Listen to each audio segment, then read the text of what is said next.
공군은 전략무기로 운용할 F-35E 스텔스 전투기를 현재까지 10대 도입했고 4달 전력화 행사를 개최한다. 정부의 한 소식통은 8일 F-35E 전투기는 현재까지 10대가 도입됐고 연말까지 3대가 추가로 들어올 것이라며 전력화 행사는 다음 달 개최하는 방안을 검토하고 있다고 밝혔다. F-35A는 지난 3월 말 2대가 한국에 처음 도착한 것을 시작으로 올해 모두 13대가 들어온다. 해리 해리스 주한 미국 대사는 지난 4일 트윗을 통해 F-35E 2대가 한국에 도착했다며 관련 사진을 올렸다. 군은 북한이 F-35E 도입에 반발하는 것 등을 고려해 전력화 시기를 저울질하다가 다음 달로 정한 것으로 알려졌다. 원인철 공군 참모총장은 지난달 10일 공군본부에 대한 국회 국방위 국정감사에서 F-35E 전력화 행사 시기와 관련 어느 정도 최소한으로 작전을 수행할 수 있는 능력이 갖춰지는 그 시점이 전력화 시점이 맞는다고 본다면서 올해 안에 할 계획이라고 밝힌 바 있다. 5세대 전투기인 F-35A는 최대 속력 마하 1.8, 전투행동 반경 1093km로 공대공 미사일과 합동직격탄, 소구경 정밀유도 폭탄 등으로 무장한다. 적진에 은밀히 침투해 핵과 미사일 시설, 전쟁지휘 시설 등 핵심 표적에 심각한 타격을 가할 수 있는 위력을 갖고 있다. 공군은 F-35E 조종사 8명과 정비사 90명이 미국 현지 교육 과정을 마쳤고 현재 조종사 4명과 정비사 101명에 대한 국내 교육이 진행되고 있다고 설명했다. 한편 공중급유기 KC-334호기와 글로벌 호크 4대도 연말까지 도입된다. 공군은 글로벌 호크 조종사 8명, 센서 통제사 4명, 정비사 16명에 대한 국내 교육이 예정돼 있고 수용시설 공사 및 비행대대 창설 등 항공기 도입 준비도 정상적으로 진행되고 있다고 밝혔다. 한국군 최초 공중급유기 KC-330 전력화. 우리 공군 전투기의 작전 능력을 획기적으로 늘려줄 첫 공중급유기 KC-332 30일 전력화됐다. 이로써 독도와 여도를 포함한 한국방 공식별 구역 전역에서 우리 전투기들이 더욱 효과적인 작전을 수행할 수 있게 됐다. 공군은 이날 김해기지에서 정경두 국방부 장관 주관으로 공중급유기 KC-330 전력화 행사를 열었다.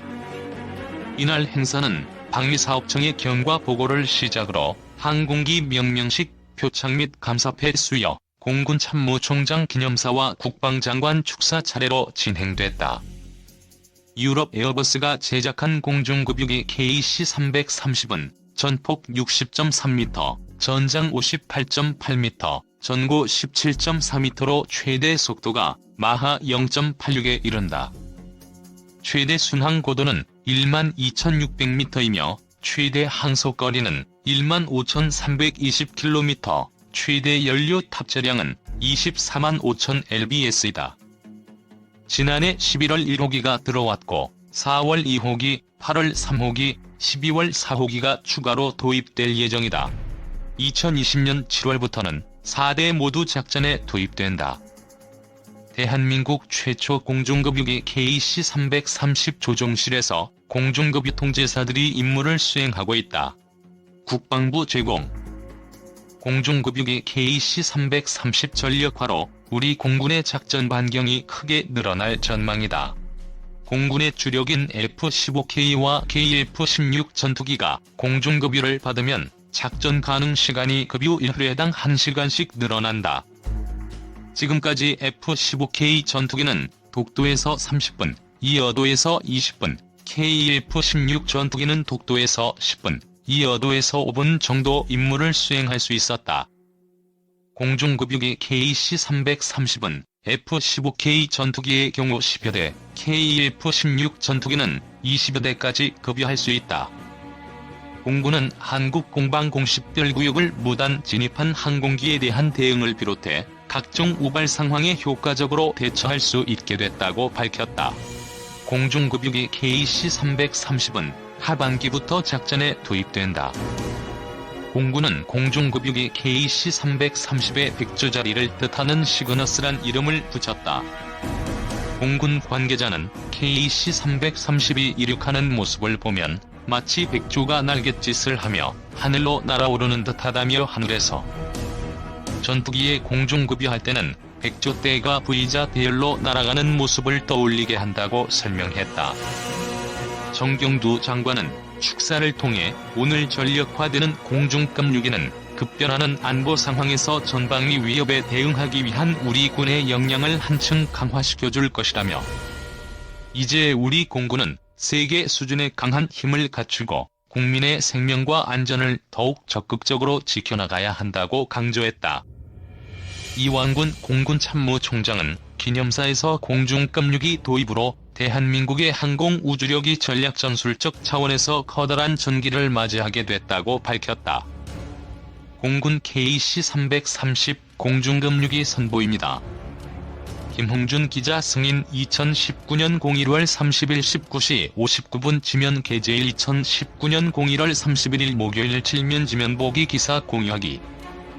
공군은 30일 김해 기지에서 정경두 국방부 장관 주관으로 국회 국방위원회 위원, 역대 공군 참모총장 등이 참석한 가운데 KC-330 공중급유기 전력화 행사를 실시했다. 이날 행사는 방위사업청의 사업 추진 경과 보고를 시작으로 항공기명 명명식, 표창 및 감사패 수여, 공군 참모총장 기념사와 국방부 장관 축사 순으로 진행됐다. 이날 전력화된 KC-330 공중급유기는 2015년 6월 국방부 방위사업추진위원회에서 기종이 결정된 후 같은 해 7월 에어버스사와 계약을 체결했다. 공군은 2018년 9월 제161 공중급유비행대대를 창설하여 같은 해 11월 1호기를 국내에 도입했고, 올해 4월에 2호기, 8월에 3호기, 12월에 4호기를 추가 도입해 2020년 7월부터 정상작전을 수행할 예정이다. 두 번째 글로벌 호크 국내 이송, 미 대사 축하. 고고도 무인 정찰기 글로벌 호크가 두 번째로 국내에 도착했습니다. 해리 해리스 주한 미국 대사는 오늘 트위터에 이번 주 글로벌 호크가 한국에 왔다며 한미 안보 협력팀에 축하를 전한다고 썼습니다.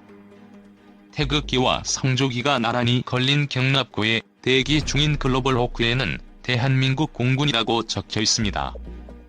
앞서 공군은 지난해 12월 글로벌 호크 1호기를 인수했고 모두 4대를 올해 안에 도입할 계획입니다. 침투 없이도 북 감시 일대 2천억 글로벌 호크 시험 비행. 최근 북한의 대남 위협 수단이 높아진 가운데 군이 새로 도입한 고고도 무인 정찰기 RQ4 글로벌 호크가 훈련 비행을 한 것으로 확인됐다. 22일 오전 경남 사천공항에서 공군 고고도 무인 정찰기 글로벌 호크가 이륙하는 장면이 포착됐다. 이날 비행은 글로벌 호크가 작전 투입에 앞서 시험을 하는 차원에서 이루어졌다. 공군은 지난해 말 국내 인도된 글로벌 호크가 아직 작전 투입 단계는 아니라고 밝혔다. 수년간 진행된 도입 사업 끝에 지난해 4대가 국내로 들어온 글로벌 호크는 우리 군이 보유하고 있는 정찰 자산 가운데 가장 뛰어난 성능을 갖췄다. 대당 가격만 2천억 원에 이르고 지상 판독체계 도입, 교육 훈련 비용 등을 포함해 도입에 모두 1조 원이 들어간 것으로 알려졌다. 공군은 상반기까지 미국으로부터 도입 과정을 마치고 하반기부터 작전에 투입할 계획이라고 밝힌 바 있다. 광범위한 정보 수집 능력으로 첩보위성급 정찰기로 알려진 글로벌 호크는 미국 방위산업체 노스롭 그루먼에서 제작한 무인 정찰기다. 20km 상공에서 고성능 탐지 장비 등을 이용해 지상 30cm 크기 물체까지 식별해 사진 촬영이 가능하며 최고 속도 시속 629km, 착륙 없이 최장 22,700km 비행 등의 능력을 갖췄다. 장거리 비행 능력에 따라 최대 36시간 동안 항공 운행 감시가 가능하며 작전 반경이 3,000km에 달한다. 영상 레이더, 전자광학, 적외선 감시 장비, 추적 신호 방해 장비를 갖췄으며 지상의 이륙, 회수부와 작전 통제부가 설치돼 운영된다. 이 같은 능력에 따라 글로벌 호크는 격추 위험이 있는 침투 정찰이 아닌 우리 공역에서 운항하며 원거리 감시를 수행하게 된다. 글로벌 호크가 한반도에서 본격적으로 작전을 펼칠 경우 주야간, 날씨와 무관하게 북한 전 지역 감시가 가능하다. 이에 따라 위성 사진에 의존하고 있는 핵미사일 동향 추적 등이 좀 더 수월해질 것으로 보인다.